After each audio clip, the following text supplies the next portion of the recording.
I'm Cole with Piranha Squirrel Productions, and I wrote Along the Ley Line, a tabletop role-playing game, and it's just finished Kickstarter. And not only is it done, like, it's been delivered to everybody.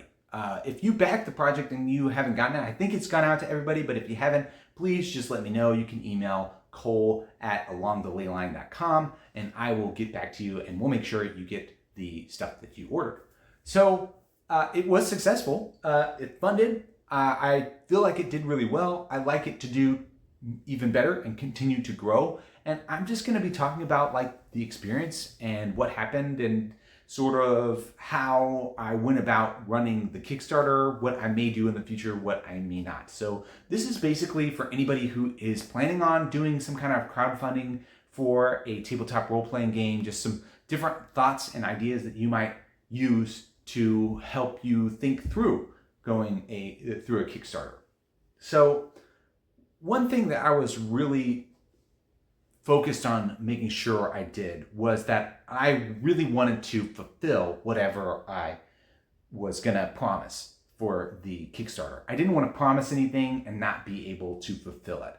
So for that reason, I wanted to make sure to partner with people to help me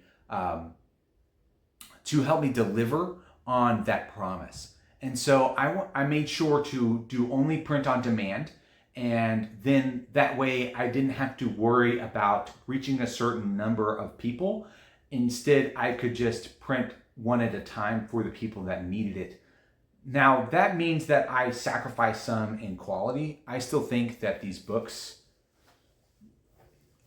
came out pretty well. I think the quality of them is good, but I know that you could get better quality and probably cheaper overall if you reach a certain threshold of books that you are able to purchase. But that's doing, instead of a print on demand, you're basically making plates, and so it's more cost up front, but then the more that you print, it just becomes cheaper over time. That's just a production thing. So I guess the first thought for you is to make sure you know how you're actually going to produce the product that you want to deliver to the customers, right? That you want to deliver to the people. And if you're not sure about how to do the production, then partner with some people who can really help you. I use DriveThru RPG because they do this all the time.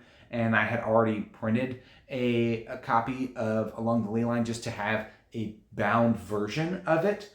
I was using like homemade, at-home ways of binding it, and it just wasn't working out. It wasn't doing what I wanted it to do, and I saw that you could do this print on demand thing, and so that's what I used. I didn't do a whole lot of research looking at a bunch of different ways that I could do that for a one-off, because print on demand for tabletop role-playing games, DriveThru kind of has that market, right? Like, they are specifically for people who role play, and that's who they're marketing, and they're the only ones that I could find, the only platform I could find that does the print on demand specifically for that. So that's why I went that route. But there are other people you can look at. DriveThru worked out well for me, and I think it's worked out well for my customers. Because in addition to being able to get the print on demand, they also are able to deliver PDFs to the backers. So everybody who backed my books that bought a hard copy book also got a PDF that went along with it. And so I really like that, because if I made any huge mistake, I could go back and edit the PDF. And even though it wouldn't necessarily edit the print on demand that they got, it could still fix any kind of big errors. Speaking to that, it's really important to proofread your work. And I'm saying this also knowing that I can do a better job of proofreading my work. I have dyslexia, so I struggle with spelling things correctly and getting all of that stuff done. And I just want to give you some quick advice about how to go about doing this. So your brain works on two modes. You've got a mode where you're generating, and then you have a mode where you're refining. Right? And whenever you're in the generative mode, you don't want to actually be code switching back and forth to the refining mode. You just want to stay in the generating mode, just generate all the stuff, and then you want to switch over to the refining mode. And the refining mode is hard because generating mode is like super fun. We're being creative. We get to make stuff, right? Who doesn't love doing that? That's why creatives do this, so we can have that fun. We're making stuff cool. But then the analyzing and fixing stuff, that's more a different kind of mode of brain, and not everybody enjoys that. And people who tend to like the really creative stuff really don't like this stuff, which is why you can partner with somebody who can proofread your work. And I highly recommend getting as many people to look at it and proofread your work as possible. I had a great friend look at all my stuff. Shout out to you, Pat Hook, appreciate you, who went through and proofread my work for me, as well as I've had some families and friends also just kind of look at stuff casually. So the more proofreading you can get, the better. You really want to make sure that whatever you're telling, whatever you're writing down is clear and easily accessible. Because, I mean, how awful would it be that these people really want to play your game, they buy it from you, they get it, and then they don't really understand how to play it because the words aren't quite there, or they get lost in lots of typos, or the grammar doesn't quite make sense. So proofreading, super important. All right, I feel like I'm rambling, but I guess that's what this is all about. I'm just rambling about my experience, and hopefully you find some nuggets in here. Another thing that is important, because I wanted to make sure that I delivered, I had as much done before I actually started the Kickstarter as possible. Like, all of the books were written. And going into it, I was thinking, well, you know, I kind of already have the player's tome, and I kind of already have the referee's toolkit, and I kind of already have the expansion, but I felt like I wanted to give some more. So I decided to write a bestiary and wrote a whole other book, bestiaries, added monsters, because I really wanted to deliver on this promise of you're getting something out of this Kickstarter, something special, right? So not only that you're getting something special and worthwhile, but that I'm making sure that you can get it. And so it was really important to me to finish it as much as possible before actually asking people to buy it, right? And this is kind of, I guess, in some ways against the ethos of crowdfunding, because you need to raise the funds to do it. And yeah, if you need to do a crowdfunding to raise the funds, like, get as far as you can without the funds, right? Do everything that you can without that last bit of money. There is a Kickstarter, and oh man, I think it was a Kickstarter. It was a crowdfund of a movie. It was a fantasy movie. I think it was like Dudes and Dungeons or something, Dungeons and Dudes. Anyway, I will link it below, and, you know, magic stuff here. You'll see it here.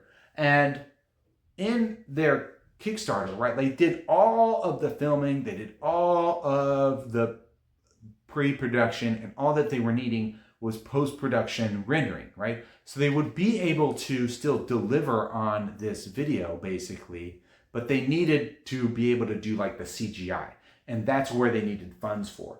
And so they were able to get as much of it done before actually delivering it.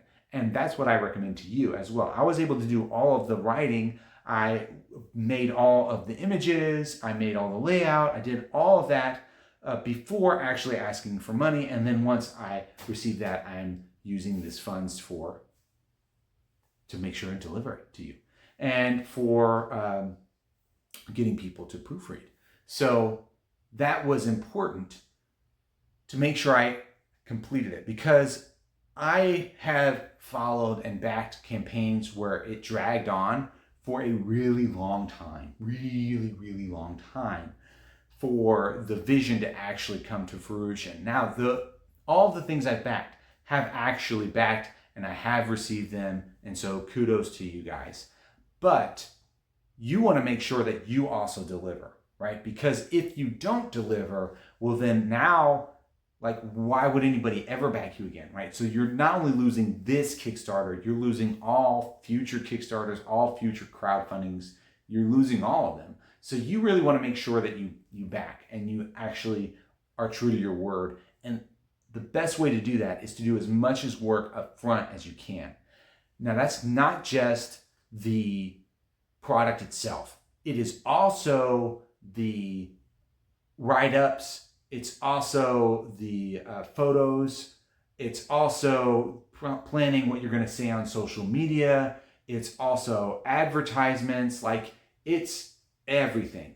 All of that stuff you want to prepare beforehand. So I recommend spending like 2 or 3 months before you actually kickstart, just planning all of the promotional side, not even the product, right? We just for promotion, spending a lot of time investing there, because you really want to be able to explain what your product is, right? You want to be able to say, this is my product, this is why you should buy it, this is its unique selling point. If you don't know what a unique selling point is, then you got some research to do. But you need to be able to explain why somebody will want to buy your product. That's important. And I really feel like I could have done a better job of that. That's one of the things I will be working on moving forward, making sure that my products stand out and that you can see why this is different, why it is useful to you, why it might be novel or interesting to purchase or look into. All right, we're going to pause for tea.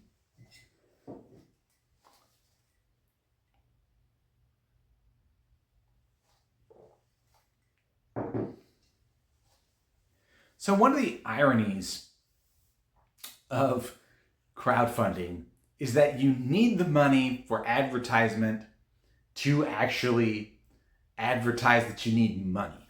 So it's this weird catch-22, and I found myself in this position as a really new publisher and trying to get this started and trying to do this as a business and not having really any funds for that. Now, I have a different job that I do full time, and this is really like my side hobby business. It's not really a hobby, like I'm trying to actually make money from it.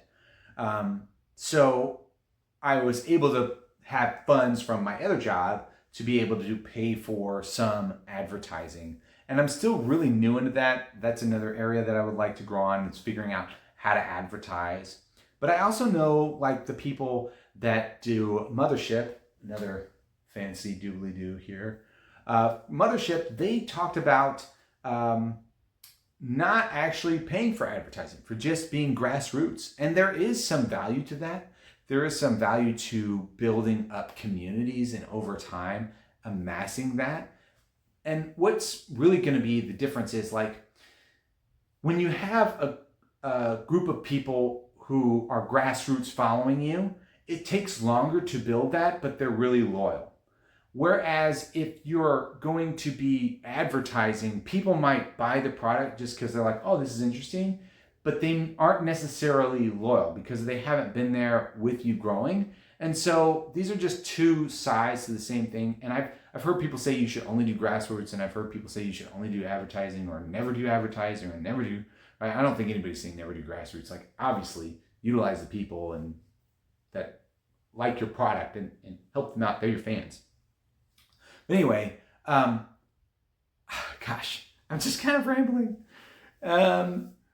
Anyway, I feel like I could do better with advertising, but you need that money to advertise. So investing in advertising is still worthwhile because if you spend $10 and you make $11, well, you netted $1. So you actually made something that you otherwise wouldn't have made. And now, obviously, that's not the kind of return you want on advertisement. You don't want to spend 10 to make 11, but usually advertising campaigns are going to be better than that. And they'll be the best if you know your target audience, if you know the people who you're trying to sell to, and you can explain what your product is and why it stands out, that unique selling point. So I feel like I could still work on that. But that's kind of like also why I'm doing this channel, to think about these things and to help other people think about them too. Okay, so we've talked about a lot of things. We talked about making sure that you have your product ready, that you can explain what it is, that you really give yourself time. And that's something that I think cannot be overstated. Like, don't rush pre-production. Don't rush thinking through things. I've heard lots of horror stories about people not calculating shipping on their products, which is why I put that on the buyers. right? They would pay for shipping for any of the print on demand products because I didn't want to be upside down in this venture. Like, I spent a lot of time really making sure that this product was awesome, and I would be devastated if to like raise funds for it, I actually lost money. And that's really easy to do with shipping, especially if you have a really long time horizon for when you're actually going to fulfill it, right? Like if you're not even going to be fulfilling within the same year, like that's going to be really hard for you, because the shipping costs of today aren't going to be the shipping costs of next year. They're going to always go up. That's just the nature of the world that we're in. There's always going to be rising costs, and predicting that can be difficult. So anytime where you can have the buyer pay for their shipping, I know that's not a great look for a lot of campaigns. Like, I already bought it, why do I have to pay shipping? But if it's your first one, like explaining, hey, this is why, would be a good idea. I probably could have done a better job of that on the Kickstarter that I did, is really kind of explaining, this is why I'm doing this, just to make sure that I can actually deliver, right? Because if I'm going to be upside down, well, then I'd rather just return all your money and give you PDFs than actually send you books. So making sure that I could deliver. The other reason that you want to make sure that you're all the way prepared, and as prepared as you can be, is to reduce that time, not only for making sure that your backers are satisfied, but also because your shipping costs are going to be less, right? The cost of the thing is less the faster you can deliver on it. So that's important to have ready. Let's see. A lot of people talked about your stretch goals, and I just didn't do any stretch goals. And maybe that's a flaw. Maybe that's why my Kickstarter didn't really take off a lot after it funded. Like, it didn't do as like some others have done.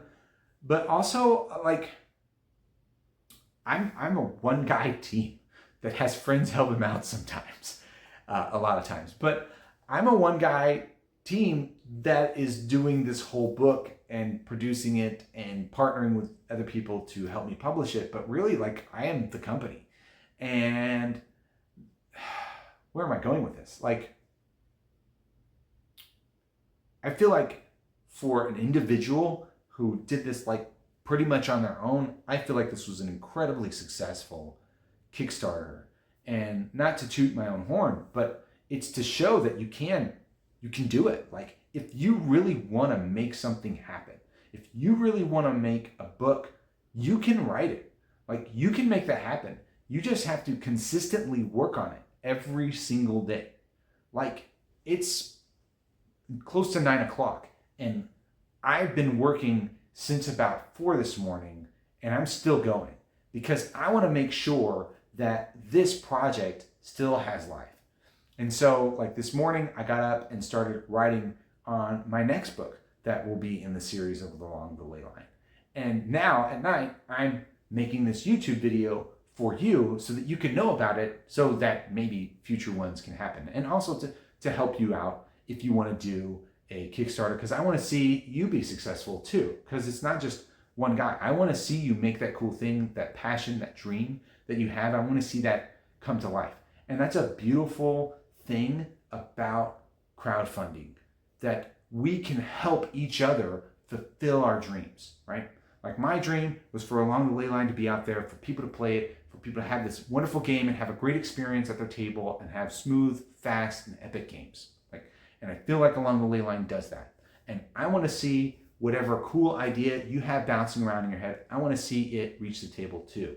And so knowing some of these things about how to crowdfund, or just like taking in other people's experience, because whatever you're going to make is totally different than what I've made. Like, it just has to be. And so whatever I'm saying to you now, take it with a huge grain of salt, because what you're making is not what I made. You're going to make something else. You're going to have a bunch of different problems, a bunch of different things come your way. You can overcome those problems.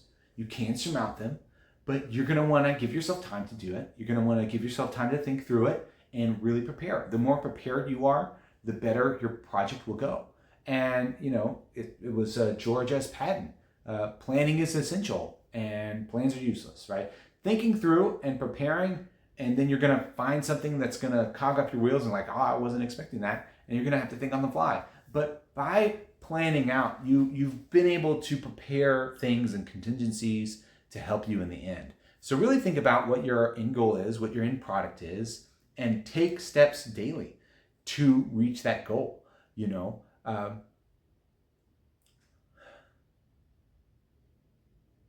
Why am I blanking on the name? Stephen King.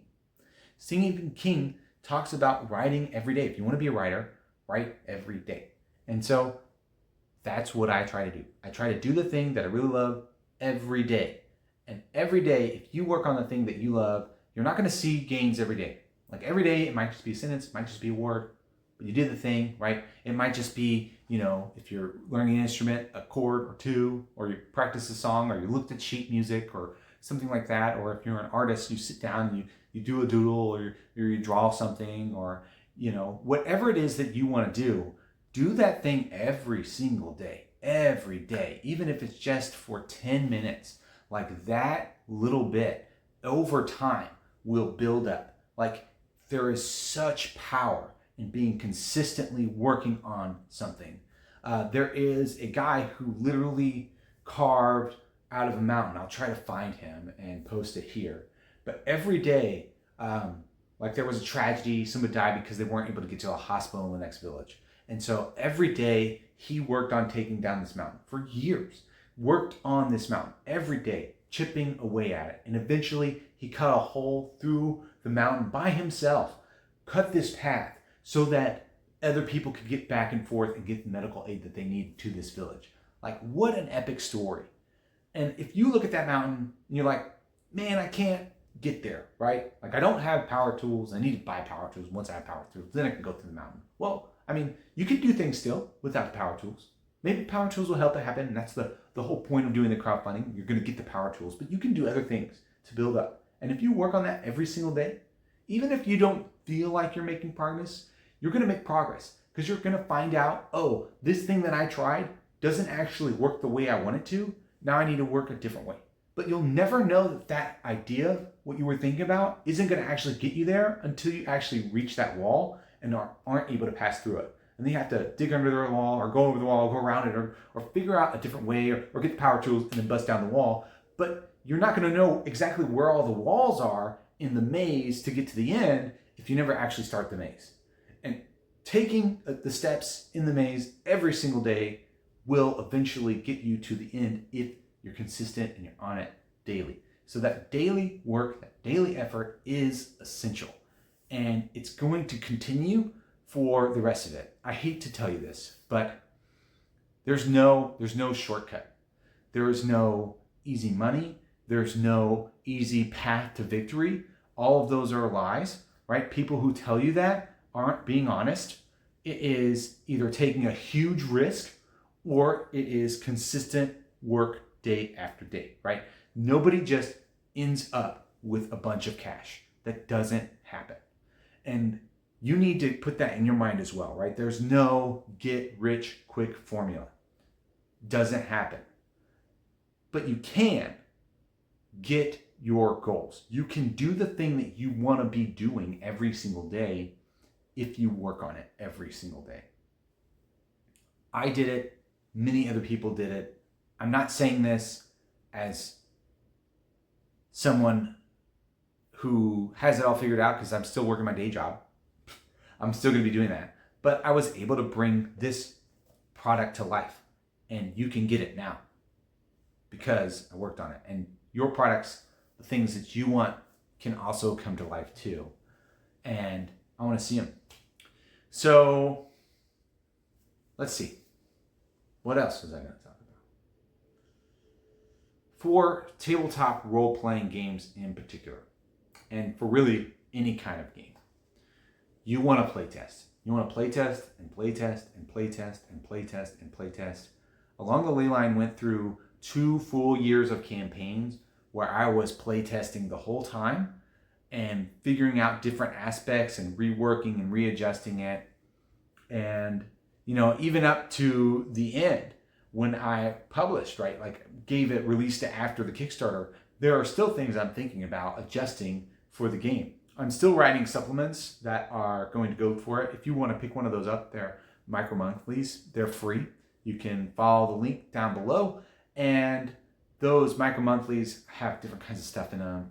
But basically, I'm still trying to support what I'm doing here even after it's done. And that's something you want to remember too for your Kickstarter. When you're done, you're not done. You're not done.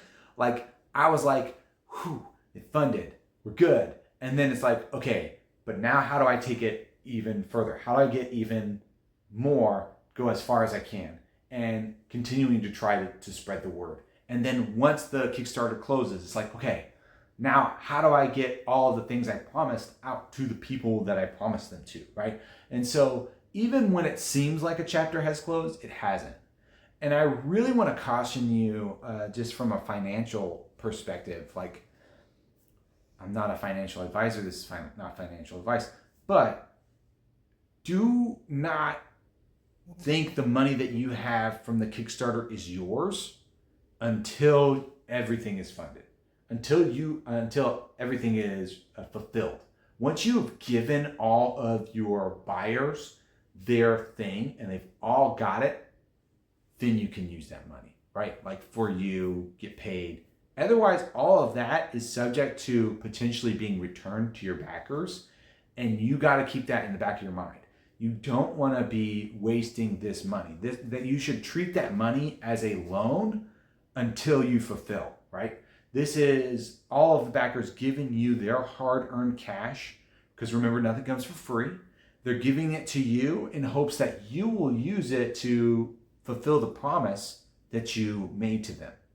And so it's important not to squander that money, but to use it to actually make sure it gets fulfilled. Now, I don't think that you will want to just squander it. Like, no one's, I don't squander money. But a lot of people do, and it's easy to just get oh man, I got all this cash. No, you don't. Because also remember, all of that gets taxed. And that also matters. So just take whatever your tax bracket is, cut it off that, set that aside for taxes. And again, I'm not a financial advisor. So talk to somebody who does taxes.